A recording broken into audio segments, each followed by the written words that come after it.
할렐루야. 8월 마지막 주 주일 예배입니다. 곧 모이는 예배를 시작하겠지라고 기대하면서 기다려왔는데 거의 6개월이 다다른 지금 여전히 모일 수 있다는 소식은 깜깜무소식입니다. 추수감사 주일까지 기대를 가지고 기다려야 하는지 아니면 그 이상을 기다려야 하는지 기약 없는 현실에 마음은 무겁고 답답합니다. 그럼에도 저희들은 당장 모이는 예배는 드리지 못하지만 팬데믹 이후 삶의 자리에서 변함없이 예배를 드렸고 하나님을 만났습니다. 이러한 상황이 언제 끝날지 어느 누구도 장담할 수는 없지만 언제 어디서나 하나님을 만나는 예배를 드리는 예배자로서 저희들이 발 붙이고 살고 있는 호흡의 장소에서 환경에서 하나님을 기쁘시게 하고 하나님이 일하시는 교회가 되기를 소망합니다. 오늘 말씀은 북이스라엘과 남유다가 왜 멸망했는지 설명하는 곳입니다. 이스라엘은 출애굽 이후 하나님의 선지자를 통해 하나님의 통치를 받습니다. 가나안 땅을 정복하고 정착하면서부터 보이지 않던, 보지 않았던 주변 나라들을 보게 되고 또 그들이 하는 여러 가지 것들 중에 보이는 왕이 너무 좋아 보였습니다. 그래서 이들도 하나님께 보이는 왕을 요구합니다. 사람들의 요구대로 이스라엘은 사울이 왕이 되어 나라의 첫 발걸음을 띱니다. 그리고 다윗을 통해 12지파를 통합하는 통일 왕국이 되고 결국 솔로몬을 시대를 통해서 이스라엘의 전성기를 보내게 됩니다.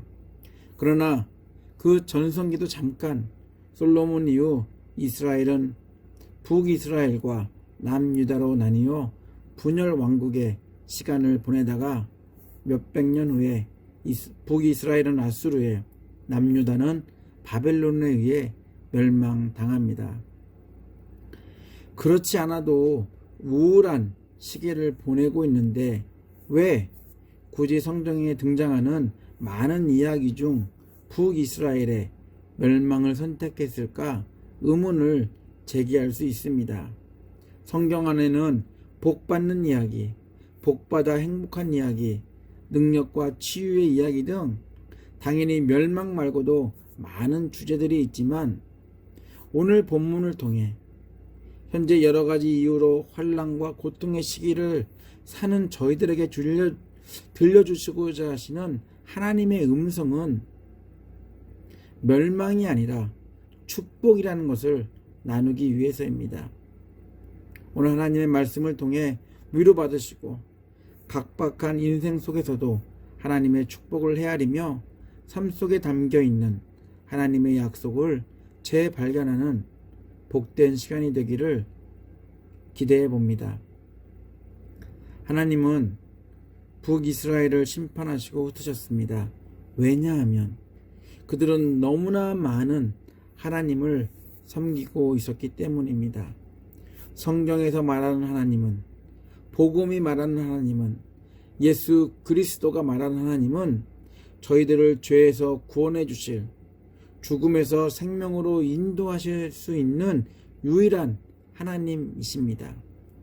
그러나 세상은 돈을 많이 벌게 해줄 하나님을 만들고 건강을 지켜줄 하나님을 만들고 명예를 지켜줄 하나님을 만들고 인생을 즐길 수 있는 이 모든 것들을 통합하는 하나님을 만들어 섬기라고 유혹하고 있습니다. 북이스라엘의 모습을 보게 되면 온갖 산당과 우상들이 어디를 가도 북적거리고 있었습니다.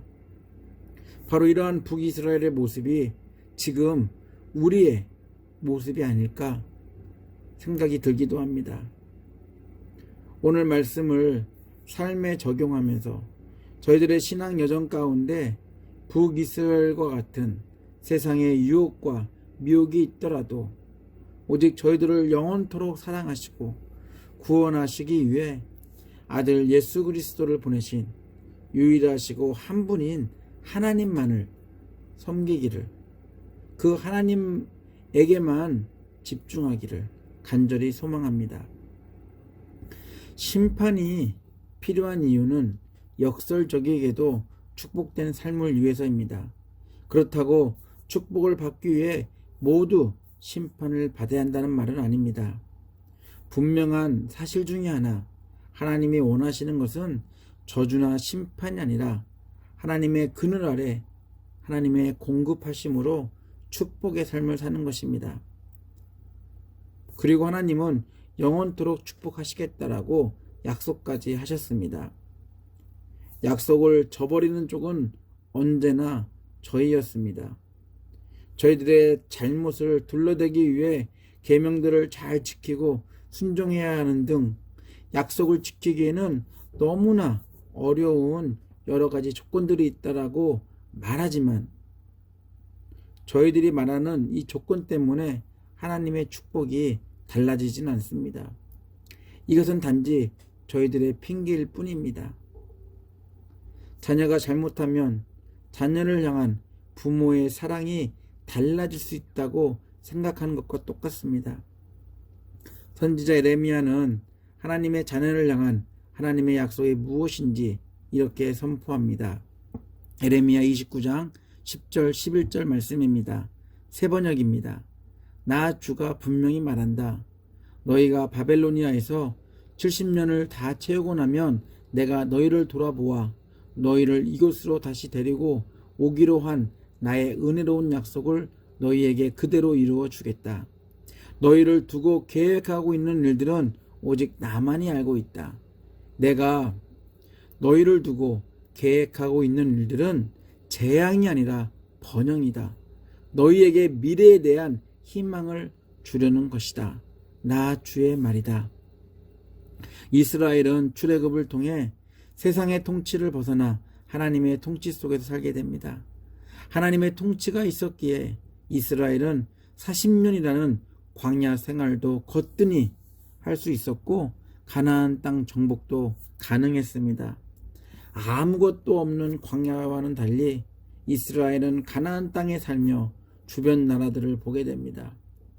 이스라엘은 지금까지 섬겨왔던 하나님보다 이방인들이 섬기는 하나님에게도 관심을 갖기 시작합니다. 그러면서 하나님을 모셔야 할 자리에 다른 하나님을 하나씩 올려놓기 시작합니다. 하나님과의 약속을 지키며 살아야 하는 것을 알면서도 이 정도쯤은 이해하시겠지라며 나 중심적인 이기적인 삶을 살기 시작합니다. 심지어 자기들의 자녀들을 제물로 바치면서까지 이방인의 우상들을 하나님으로 섬겼습니다. 북이스라엘은 하나님이 그토록 싫어하여 쫓아버린 가나안 이방민족의 죄까지 따라했으며 마을마다 산당을 세우며 우상을 만들고 그것들을 섬겼습니다. 잘못된 행동과 잘못된 길에서 완전히 방향을 틀어 올바른 길로 오라는 경고 같은 하나님의 말씀에 대해 이스라엘은 순종하지 않았습니다. 그래도 하나님은 계속해서 하나님의 선지자들을 그들 앞에 보내 경고합니다. 13절입니다. 메시지 성경입니다. 그동안 하나님께서 수없이 많은 거룩한 예언자와 선견자들을 보내 이스라엘과 유다에 맞서 몇 번이나 분명히 말씀하셨다. 너희는 악한 생활 방식에서 돌아서라. 내가 명령하는 대로 행하여라. 내가 너희 조상에게 명령했고 그 뒤로도 내 종 예언자들을 통해 누누이 일깨워준 그 계시대로 행하여라. 북이스라엘이 하나님이 보내신 선지자가 전하는 하나님의 진심을 듣고 돌아섰다면 상황은 달라졌을지도 모릅니다. 그러나 사람들은 하나님이 선지자를 통해 전한 하나님이 기대하시는 축복 대신 다른 하나님들을 더 의지하며 멸망의 길에서 떠나지 않고 그 길을 고집하다가 결국에는 멸망당합니다. 북이스라엘의 멸망은 북이스라엘 스스로 자초한 것입니다. 진정으로 그들을 심판해서 구원하실 하나님의 말씀보다는 그들이 만들어 섬기는 하나님들을 더 신뢰하고 믿었습니다. 그랬기에 그들은 악한 생활 방식에서 돌이키지도 떠나지도 않았습니다. 북이스라엘이 멸망할 수밖에 없는 타락, 이 상징성을 북이스라엘의 마지막 왕이었던 호세아라는 그 왕의 이름에서 찾아볼 수 있습니다. 호세아라는 이름은 성경에 자주 등장합니다. 선지자 이름 중에도 호세아가 있고 가나안 땅을 점령했던, 가나안 땅을 정탐했던 여호수아도 원래는 호세아라 불렸습니다. 이름의 뜻은 구원하다 또는 도움을 주다라는 뜻을 가지고 있습니다. 북이스라엘의 그 많은 사람 중에 구원을 이룰 수 있는 그 이름을 가진 호세아가 왕이 된 것은 북이스라엘의 구원자가 되라는 그런 마지막 그런 희망을 담고 있는, 그 의미를 담고 있는 그런 사람을 이었을 것입니다. 그러나 호세아는 이름값을 제대로 못했습니다. 나름대로 이름에 걸맞게 살려고 몸부림쳤지만 그 몸부림 역시 악한 생활 방식에 근거한 결정과 행동이었습니다. 호세아는 국제 정세 안에서 하나님이 아닌 강대국을 의지합니다. 그러나 호세아가 배신했던 아수르에 의해 호세아와 북이스라엘은 멸망하고 맙니다. 북구원자이신 하나님, 그 하나님 의지하기를 거부하는 북이스라엘의 상태를 성경기자는 이렇게 표현합니다. 14절로 17절입니다. 메시지 성경을 읽어드리겠습니다. 그러나 그들은 듣지 않았다. 어떻게 그럴 수 있을까 싶을 만큼 그들은 고집불통인 그들의 조상보다 더한 고집을 부렸다. 그들은 하나님의 지침, 곧 그분이 그들의 조상과 맺으신 엄숙하고 거룩한 언약을 거듭 일깨워주는 경고를 업신여겼다. 주변의 이방 민족들처럼 아무것도 아닌 삶을 살았고 아무것도 아닌 자들이 되었다. 그들은 하지 말라는 하나님의 경고를 받을 만큼 받았으나 그것을 무시했다. 그들은 그들의 하나님께서 하신 모든 말씀을 버리고 하나님 대신 숫송아지 형상의 두 신상과 창녀 여신 아세라를 위한 남근 목상을 섬겼다. 그들은 우주의 하늘신과 여신을 숭배하고 바알의 음란한 종교 산당들에 자주 드나들었다. 급기야는 자신들의 자녀를 불살라 제물로 바치는 지경에까지 이르렀다. 그들은 마법과 주술에 빠져들었다. 한마디로 그들은 온갖 악한 일로 스스로를 더럽혔다. 결국 하나님께서는 더 이상 참을 수가 없으셨다. 호세아와 북이스라엘은 하나님이 보내신 선지자들의 말을 듣고서도 진정한 구원자이신 하나님을 찾기보다는 그들 자신을 위해 만든 많은 우상 하나님들을 섬기는 그들의 시선과 발걸음을 돌이키지 않았습니다. 그들은 악한 길에서 떠나기보다는 그 길을 더 선호했습니다. 그리고 율법을 저버리고 자기 소견에 옳은 대로 행했습니다.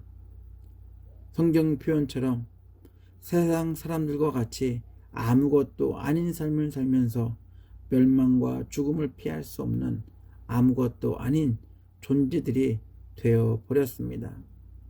하나님의 심판이 코앞에 왔음에도 불구하고 깨닫지도 못하고 죄악의 심각성을 인식하지도 못할 만큼 타락한 삶을 살고 있었습니다. 아무런 감각도 느끼지 못하는 문둥병자처럼 영적 감각을 상실한 채 수많은 하나님들 속에 갇혀 살고 있었습니다. 세상의 모든 하나님들과는 달리 창조주 하나님은 구원이란 단어에 합당하게 그의 아들 예수를 이 땅에 보내주셨습니다. 예수는 이 땅에서 저희들을 대신해 십자가에서 비참한 죽음을 당하셨습니다. 부와 명예와 건강과 성공과 명성을 위해 십자가를 선택해 죽으신 게 아닙니다. 부유하고 명예가 있고 건강하고 성공했으며 유명한 명성이 한때는 소중할지 모르지만 죽음 앞에서는 인생을 구원할 수 없기에 인생에게는 소용이 없습니다. 저희들은 여유롭고 편안한 삶을 위한 하나님들이 필요한 게 아니라 생명을 주시는 하나님이 필요합니다. 생명을 위해 죽으시고 부활하신 예수를 이 땅에 보내사 저희들을 향한 그 사랑을 확증해 주신 그 하나님, 바로 그분이 저희의 유일한 구원자이시고 우리가 믿어야 할, 우리가 신뢰해야 할, 우리가 따라야 할, 우리가 섬겨야 할 하나님이십니다. 많은 하나님들이 우리 삶에 필요한 게 아니라 오직 한 분, 이 세상을 창조하시고 세상을 주관하시는 하나님을 신뢰하고 믿어야 할 것입니다. 다른 것에 한눈 팔기보다는 오직 그분에게만 시선을 고정하고 동행하는 삶을 살아야 합니다. 나를 위한 또 다른 하나님을 만들지 마시고 나를 위해 이 땅에 예수 그리스도를 보내주신 하나님 한 분만으로 만족하시는 성도님들 되시기를 예수 이름으로 축원합니다. 같이 기도합니다. 하나님, 저희들이 북이스라엘 사람들처럼 하나님 앞에 목이 곧은 자녀들이 아닌지, 그리고 하나님이 계심에도 또 다른 하나님을 만들어 섬기면서 하나님의 마음을 아프게 하고 있지 않은지요. 그렇다면 오늘 북이스라엘에게 하신 말씀이 나에게 하신 말씀으로 듣게 하시고 오직 하나님 한 분만을 신뢰하며 섬길 수 있도록 도와주시옵소서. 하나님이 많은 게 나에게 도움이 되지 않은 것을 기억하며 나를 죽음에서 구원의 생명으로 인도하실 예수 그리스도를 이 땅에 보내신 하나님만 믿고 따르게 해 주시옵소서. 우리의 구원은 오직 하나님께 있습니다. 그리고 구원을 베푸시는 하나님 아버지는 자녀들이 축복된 삶을 살도록 도우시는 분이십니다. 세상이 아무리 힘들고 어렵게 하더라도 하나님과 함께 올바르게 걸어가며 하나님이 이루시는 구원에 하루하루 감사하며 사는 저희들이 되기를 원합니다. 진짜 구원을 십자가에서 이루신 예수 그리스도 이름으로 기도합니다. 아멘.